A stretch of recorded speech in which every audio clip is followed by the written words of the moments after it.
জামাতের আমির কামডা করলো কি? সব কিছু কি এখন তার হাতের মুঠোয়? তিনি যখন যা মনে চাচ্ছেন, মনে হচ্ছে তিনি তার প্ল্যান মতোই সব কিছু হচ্ছে। ডক্টর মোহাম্মদ ইউনূস সরকার মনে হচ্ছে তাদের বি টিম হিসেবে কাজ করতেছে।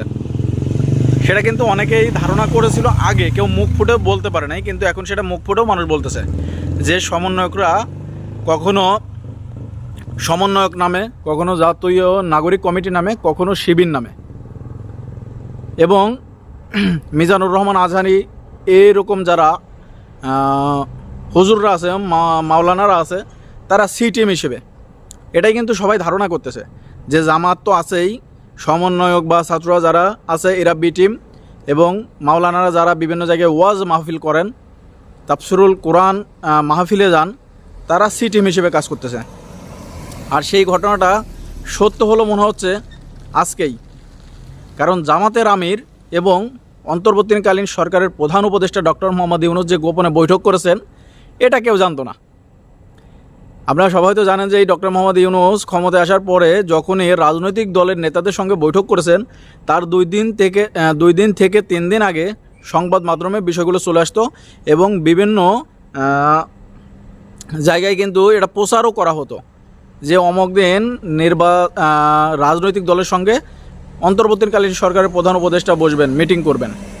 আর তখন কিন্তু কেউ এককভাবে যায়নি, সব দলের বা যারাই গেছে তারা কিন্তু একটা টিম হয়ে গেছে। সেটা বিএনপির বলেন, বিএনপির কিন্তু সিনিয়র অনেক বড় বড় নেতা আছে, তারাও কিন্তু এককভাবে যায়নি, সেটা একটা টিম হয়ে গেছে। আর এখন জামাতের আমির গোপনে বৈঠক করলেন, এটা কোনো টিম হয়ে যায় নাই, এবং অন্য কোনো রাজনৈতিক দলের নেতারাও ছিল না, এবং 2-3 দিন আগে যে মিডিয়ায় আসে সেটাও আসে নাই। তাহলে কি এটা ঘটনা ঘটাই দিচ্ছে যে এই সরকার জামাতের বি টিম হয়ে কাজ করতেছে? কারণ এটা সবার এখন ধারণা ছিল, কিন্তু এখন সেটা বাস্তব। এটা আপনি মানেন বা না মানেন। গতকাল সাবেক প্রধানমন্ত্রী বেগম খালেদা জিয়া যখনই দেশ ছেড়ে চলে গেলেন, তারপরেই এই প্রধান উপদেষ্টার সঙ্গে জামাতের আমিরের গোপন বৈঠক, এটা অনেক ধোঁয়াশার সৃষ্টি করেছে।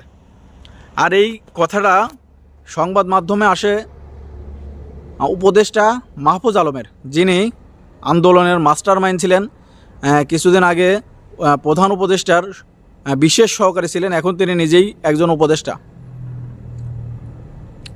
তারা যখন এভাবে গোপনে মিটিং করতেছে বা গোপনে কথাগুলো বলতেছে, তখন কি কথা হচ্ছে, কোথায় হচ্ছে, কি ধরনের কথা হচ্ছে, এটা কিন্তু কেউ জানে নাই।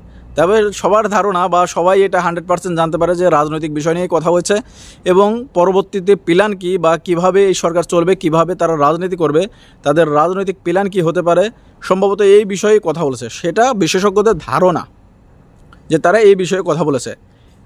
কিছুদিন আগেও কিন্তু বিএনপি বলেছে যে আমরা 5 আগস্টের মতন আবার রাস্তায় নামবো যদি নির্বাচন অতি দ্রুত দেওয়া না হয়। জামাতও প্রথমে অনেক দিনই চুপ ছিল, লাস্ট 1 থেকে 1.5 মাস 2 মাসের মতো তারাও কিন্তু টুকিটাকে বলতেছে নির্বাচন হওয়া জরুরি, অমুক তমুক বিভিন্ন কিছু, যে নির্বাচন হলে মানুষ একটু শান্তি পাবে, সাধারণ জনগণের একটু চলাফেরা, জিনিসপত্র, নিত্য প্রয়োজনীয় জিনিসপত্র কেনায় একটু স্বস্তি ফিরবে, এরকম একটা কথাবার্তা তারা মানে আকার ইঙ্গিতে বোঝাতে চেয়েছিল। আর যেটা বিএনপি সরাসরি বলেছে যে তারা রাস্তায় নামবে আন্দোলন করতে।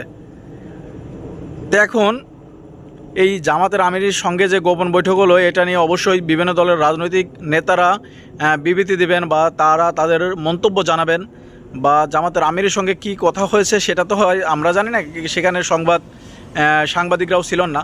এখন যদি তাদের কাছে প্রশ্ন করা হয়, তারা যেটা বলবে সেটাই মেনে নিতে হবে, কিছু করার নাই। কিন্তু আমরা অপেক্ষায় থাকবো যে সত্য কোনটা আর মিথ্যা কোনটা সেটা যেন অতি দ্রুত বের হয়ে আসে। কারণ বাংলাদেশে অনেক কিছুই গোপনে হয়, কিন্তু পরবর্তীতে সেটা বের হয়ে আসে। তো এখন দেখা যাক যে কি আলোচনা হয়েছিল এবং সামনে কোন দল ক্ষমতায় আসে সেই বিষয়ে কিন্তু প্ল্যান হচ্ছে। কারণ আপনারা জানেন যে বিএনপি এবং জামাতের মধ্যে কিন্তু এখন দা কুমড়ার সম্পর্ক। আগে গলায় গলায় মিল ছিল, এখন কিন্তু কেউ কারো নাম শুনতে পারে না। কিছুদিন আগেও কিন্তু বিএনপির সিনিয়র নেতারা জামাতের অতীতের সব কিছুই তুলে ধরেছেন, সাধারণ মানুষের জানিয়েছেন, যাদের বয়স কম বাচ্চারা তাদের জানিয়েছেন।